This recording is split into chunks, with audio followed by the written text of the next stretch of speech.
Greetings and welcome to this week's episode of Fundamental Fridays. Today's clinician is Emma Kieselhorst, who has extensive teaching history with Rhythm X and the Bluecoats and is currently on tour performing marimba with Blast. We hope you enjoy her clinic on Mallet Fundamentals. Hi everyone, my name is Emma Kieselhorst, and today I'm very excited to be talking with you guys about Mallet Fundamentals. So these are fundamentals and things that have been taught to me throughout the accumulation of my marching as well as my concert and private lesson studies, and I'm hoping that these can be taken as you go ahead and further along and advance your middle school, high school students, whether that be from private lessons, concert band studies, indoor, outdoor, or anything that you think will help further your own technique as well. So I'm super excited, and let's get started. So there's a lot of subjectivity when we're talking about fundamentals and kind of the technique that we use today, and for me personally, I've always found that there is a base level of fundamentals to keep your hands safe and to keep your students' hands safe, preparing them against, injury or anything that could hurt them, especially when they're starting out with four-mallet grip. So for me, this is just the stuff that I've found the most useful for my own hands and adjusting my own playing and fixing my own technique, as well as some of my current students who I'm also with developing their four-mallet technique. There's a lot of different ways to approach teaching four-mallet technique in the beginning, whether that be for an early student or even as you're teaching yourself as an adult. I like to come from a basis of understanding two-mallet technique first and then transitioning into four-mallet technique. So all of my current students have a basis of two-mallet technique, and most of them have spent all of their middle school career working and developing on those two-mallet fundamentals to prepare them as they get ready for four-mallets, whether that be for marching band or just getting to understand four-mallet grip. So for me, I like to demonstrate it from comparing it to two-mallets and then comparing it to how you're going to hold four-mallets for the first time. We're going to start with how to transition from two-mallet into four-mallet technique. So with two-mallets, we go ahead and we set up our normal grip. We have our full stick, we divide it into thirds, and this bottom third is where I will put my fulcrum, which is our first big buzzword when talking about both two-mallet and four-mallet. And from here, I like to demonstrate how to go from two-mallets to how to hold the inside mallet of your four-mallets first. So for this one, I'm going ahead and setting up my two-mallets like normal. And then I'm going to take this stick and move it up into my hand until it reaches just a little bit above the center of my palm. This is one of the first big areas where it can depend on your hand size as well as your finger size and just the shape of your hand in general. A lot of people will teach the center of your palm just to get a nice baseline for your students. For me, because I have longer fingers but a smaller hand size, I have moved it up and a little bit more to the right to accommodate for how much longer my fingers are, but how small my hand palm size is. So if you'll notice at my hand, I have a line right in the middle of my palm, and my mallet likes to sit right here where there's already been a mark. So it's right below my middle finger still, but not all the way in the dead center of my hand. So once again, I'll demonstrate from two-mallet grip, going ahead and setting it like this. We pull our mallet up into the palm of our hand. And this is the easiest way to demonstrate where this inside mallet will hold. The next point of interest when setting up this inside mallet grip is that our fulcrum from our two-mallet to our four-mallet still stays the same. I still have my pointer finger and my thumb. I still have what we like to call a capital T, which is this bisecting with my thumb. I like to have it sit on this first knuckle of my pointer finger right here. So we don't want it sitting too far back, but we also don't want it sitting on the very edge of our finger. Same thing with two-mallets. So this fulcrum stays exactly the same as it did with my two-mallets. You'll notice the stick is perfectly even with my thumb and my thumbnail, and I've still got this capital T motion, again resting on this first knuckle. The next point of interest when talking about your inside mallet is where to hold it inside of the palm. So like I said, we have our fulcrum staying the same. I have mine set just a little bit above center. Our middle finger here plays a huge role in how we control and manipulate our inside mallet. So I like to take the middle finger and I wrap it around the stick, and I have this fingernail pressing into my palm. I'll demonstrate over here so it's a little bit easier to see. So instead of having it flat and straight down where my fingernail is still pointing outwards, I curl it in and it pushes against this base thumb muscle. This creates a sense of security and stability for our mallet and also prevents us from squeezing more with our pointer finger and our thumb. So once again, kind of putting in review of our inside mallet so far, we have our normal two-mallet grip. We pull our stick up forward to in the center of the palm or just a little bit above the center of the palm. We have our normal fulcrum, so pointer finger with this first knuckle, thumb perfectly in line with our mallet, forming a capital T, and our inside mallet being held by our middle finger, and I have my nail tucked into the base of my thumb rather than flat out for control with our inside mallet. So one of the ways that we like to mess around and kind of give students a feel for these mallets, because it is essentially an extension of your arm, is through just a couple of different games to kind of get a feel for the weight of the mallet. One of the things that we like to do right now with just the inside mallet is taking it and setting it up like we just have, but taking your thumb off of it. You should be able to move the stick around, even holding it upside down, and it shouldn't fall out at all. It should feel comfortable and a sense of security. The next step is to talk about our outside mallet. Again, I like to come from everything with a basis of this is 2 mallets, and this is how you transition from 2 mallets into the Stevens 4-mallet grip. So in this case, when we're coming from our 2-mallet grip, I like to show our 2-mallet grip, and then we take these first 2 fingers off. So I'm taking my pointer finger and my middle finger off, and I'm tucking them underneath the stick. So in this case, we're leaving just 2 fingers holding the stick. Another way to do this is by having them lay their hand out flat, putting it in the middle of their hand, and putting it in between your middle finger and your ring finger. From there, we have a few specifications of how we like to hold it within those 2 fingers. The first one, which is completely dependent upon your hand size, your finger size as well, but within a small margin of error, is how much mallet is sticking outside the back of your hand. In most cases, we like to have what we call an inch or an inch and a half sticking out the back of the hand. For me, I've found that sticking out as little as possible, but still being comfortable and secure, is the best way to have the most flexibility and motion within your 4 mallets. If I hold too much, it's a lot harder to control. My weight balance, my weight distribution of mallets is off center. But if I hold too little, it's going to slip out of my hand when I play. So we like to have about an inch and a half sticking out the back, but enough that you could feel it stabilize on this fatty part of the back of your hand. You'll also notice the angle of my 2 mallets. It's not straight palm down matching in line with my hand, but it's not completely out here in these creases. When holding it and wrapping it with these fingers, I like to wrap it within these 2 knuckles. So I'm not wrapping it from up here, but I'm not sticking it into the very, very back of my fingers. Instead, I'm wrapping it from the middle, bringing it down, and holding it comfortably and securely in there. Again, I'm not shoving it into the back webbing of my hand because I lose control. But I also don't want to shove it onto the very front because, again, it's going to fall out of our hand. So we're going with right in the middle of it. Again, sticking in the fatty part of it, and our angle being towards the side of our hand, kind of in line with our knuckles here. Again, we don't want straight out because it's harder for us to control it, and we don't want palm right in the middle of it. We want to find this happy middle section at an angle. You also notice that when I talked about not sticking it into the webbing, it sits a little bit above the webbing in the back of my hand. So for me, where I like to hold it is just below the middle knuckle. I don't want to shove it into the back of the webbing like I've already mentioned, and I also don't want to hit it in this knuckle or above. But right below has been the comfortable sweet spot for me to hold it. Again, we're just really trying to avoid shoving it into the back of the webbing in our hands or also having it above our middle finger knuckle. Once you've gone ahead and found it with one hand, go ahead and duplicate the same exact process as previously mentioned, but with your left hand, trying to find and match the same sense that your right hand or your dominant hand, if you're left-handed, feels. Once both these points can be talked about, we can go ahead and work on assembling them together. So now I like to start back to front, so working with my outside mallet and then connecting our inside mallet in combination with the 2. So now that we've just talked about the outside mallet, have the student set them down and see if they can pick it up on their own. Going ahead and adjusting them verbally as needed, but trying to see if they can start to put the dots together and connect how to hold this grip because it is so different than anything that we're used to. Once we've done that, we've gone ahead and established our 4-mallet technique, and we can move on with some fundamentals and some ways that we like to move and approach our instruments. So once you've assembled your grip, there's a few things to know that aren't related to our grip before we go ahead and get ready to play keyboard, especially with 4 mallets. One of the biggest things that I feel like is often overlooked is our posture and our approach to the instrument. Once assembling our good posture, meaning our shoulders are back and our heads are straight up rather than down and hunched over, we want to stand approximately 6 inches away from the keyboard. If we stand too close, it's harder for us to hit the naturals without hitting any bad beating spots. Same thing when you step too far back, it's harder to approach the accidentals with good beating spots and good tone production. An easy way to check if you're too far or too close to the instrument is seeing how your elbow lines up with your body. When you're approaching this instrument, and even when you're playing any other types of technique, your goal is to look as natural and comfortable as you want, and you want your body to move as it's supposed to move, and you don't want it to feel unnatural than it already is holding 4 mallets.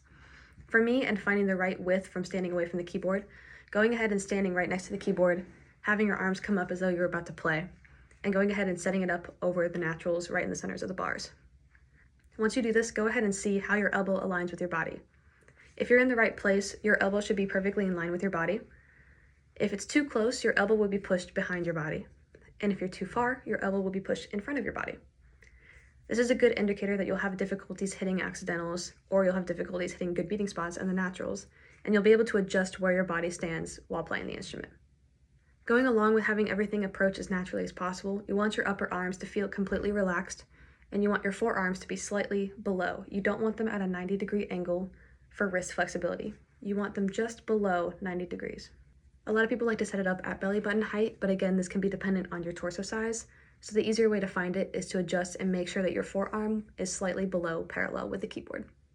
Once you're done assembling and stabilizing the top half of your body, you want to focus on the lower half.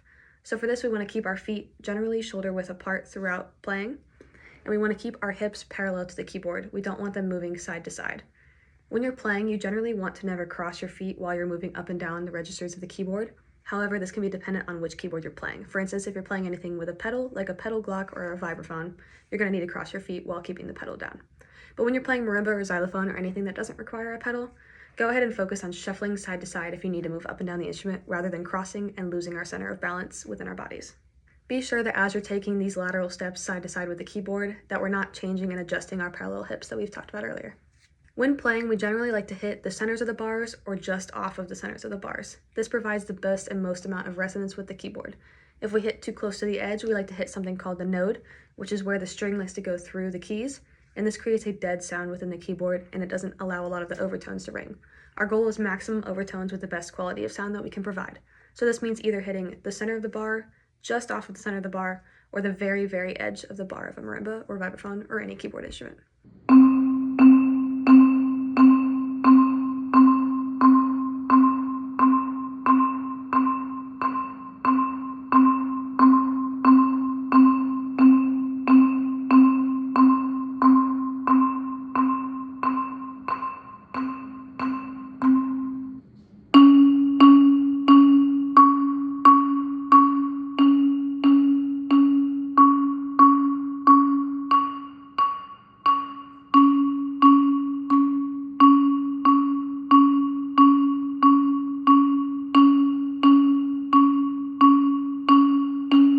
Once you have all four mallets in your hand, we like to number them left to right in order to make it easier when something has written in stickings or things to keep track of when we're talking about our mallets from person to person. From left to right, we label it 1, 2, 3, and 4. Once you've gone ahead and felt comfortable in all of the things prior mentioned, it's time to go ahead and play our first stroke, which is the stroke that's the premise of all of our other independent strokes that we'll talk about.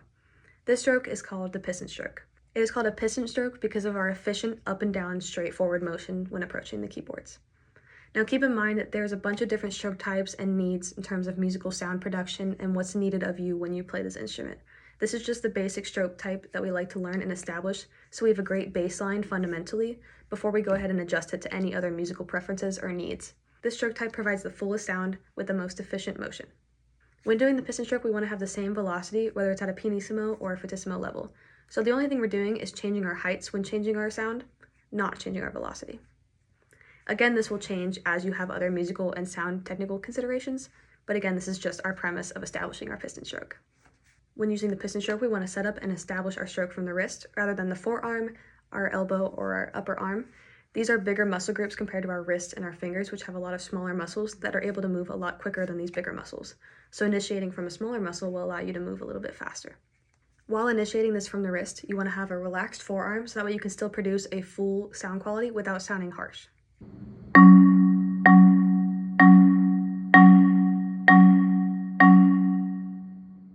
When we play our piston stroke, we want to start initially at the top of our stroke, so let's say for this one a forte. And when we hit the keys, we want to hit the key and immediately come back up and end at the exact same place that we started. This is where we get our full stroke, which is another word for piston stroke.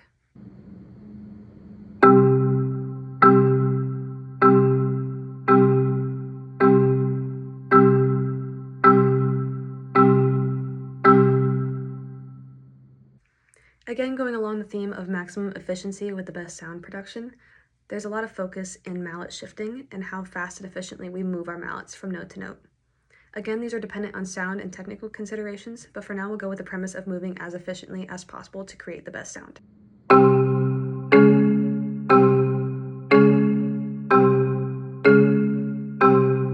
A shift when talking about keyboard is an uninterrupted lateral motion with our mallets.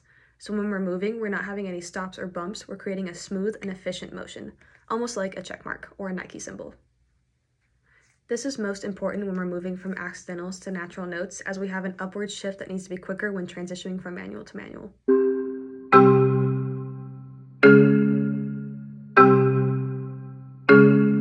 The next four-mallet stroke type is a single independent motion. This is the use of one mallet acting independently within the same hand. So having just mallet 3 or just mallet 4, same thing with just mallet 2 or just mallet 1 with your left hand. Within this grip, the stroke moves around the unused mallet, rather than both of them hitting at the same time like a double vertical. In order to rotate it around this unused mallet, keep those fingers and the finger pressure within this hand nice and relaxed. Instead, we're thinking about rotating around it, kind of like a circle. However, the same principle with our double vertical stroke applies here, where it starts up and it ends right back up in the exact same spot. To find this motion when you're learning it for the first time, go ahead and set your whole forearm across your keyboard, having it lie flat with your thumb sticking up. To find this motion of moving up and down as quickly and efficiently as possible around a thing, take your forearm across it and slap the keyboard down and up as fast as you can. We're finding this motion that relies on us using our single independent stroke when going for just one mallet. Once you've done it with one hand, go ahead and try it with the other, and try to replicate that motion when you're playing your single independents. Another way to find this hand motion if one of your students is struggling with connecting both hand parts together is having them go ahead and hold out their hand like they're going to shake somebody's hand or they're going to turn a doorknob. This is the same type of motion when playing.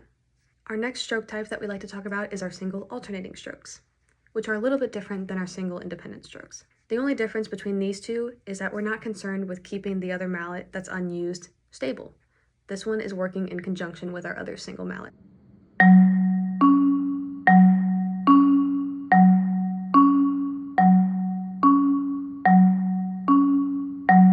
This means that if you're using mallet 3, mallet 4 will be moving up and down. Same thing on the other hand, if you're using mallet 2, mallet 1 will also move with mallet 2.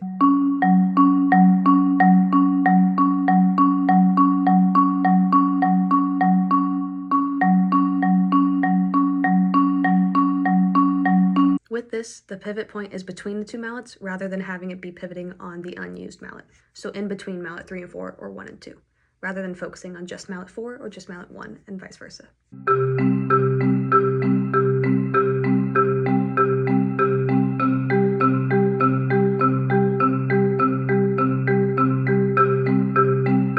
The last stroke type that we like to talk about is our double laterals, which is one motion, two mallet strokes, but in the same hand.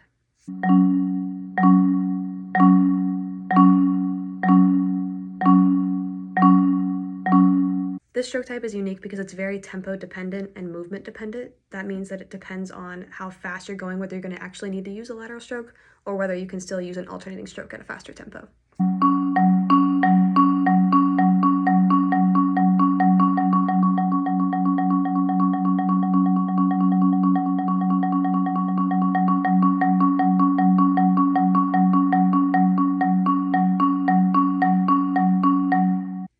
With double laterals, I like to consider the feeling of scooping motion, that is scooping with your mallet and then coming back up, rather than keeping the wrist stationary. We're moving the wrist in order to allow ourselves the lateral motion to occur.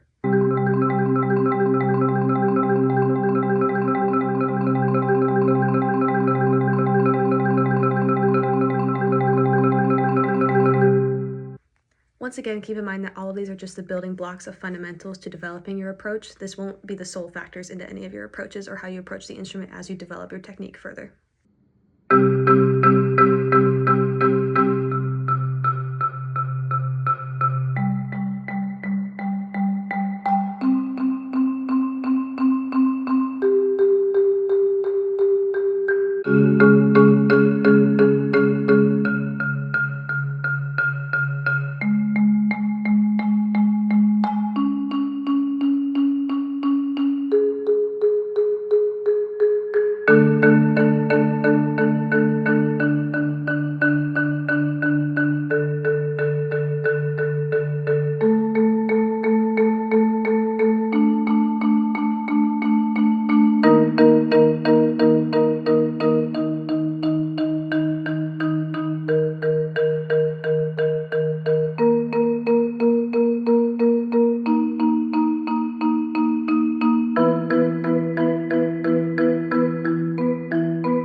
These are just the basic beginning blocks as you start out with Stephen's grip, and I hope that it helps you whether you're starting out with beginner students or whether you're teaching yourself. Thank you guys so much for watching.